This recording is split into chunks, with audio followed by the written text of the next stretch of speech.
গভীর জঙ্গলের উষ্ণ সকাল। ডাইনো ও টিনো মিলে নদীর ধারে খেলছিল।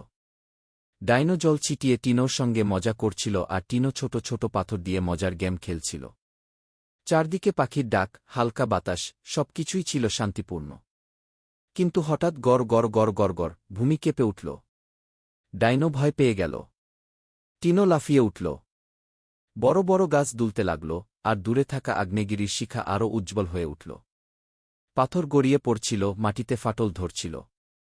টিনো, দৌড়াও! চিৎকার করল ডাইনো। তারা দ্রুত নিরাপদ জায়গার খোঁজে ছোটার চেষ্টা করল, কিন্তু চারদিকে শুধু ধুলো আর নড়বড়ে মাটি। তাদের পথ আটকে গেল বিশাল এক ফাটলে। তারা এখন আটকা। ঠিক তখনই আকাশ থেকে এক ছায়া নেমে এল।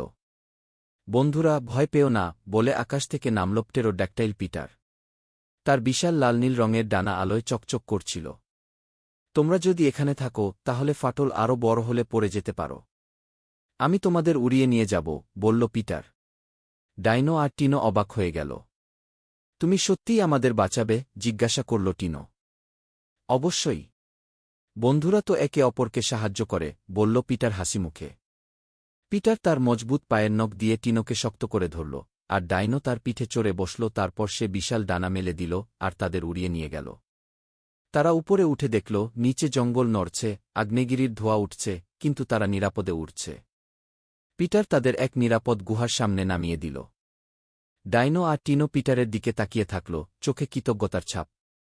তুমি না থাকলে আমরা তো আজ। ডাইনো বাক্য শেষ করতে পারল না। পিটার হাসল। আমি সবসময় তোমাদের পাশে আছি। বন্ধুত্ব মানেই একে অপরকে সাহায্য করা। ডাইনো, টিনো আর পিটার একসঙ্গে হাসল।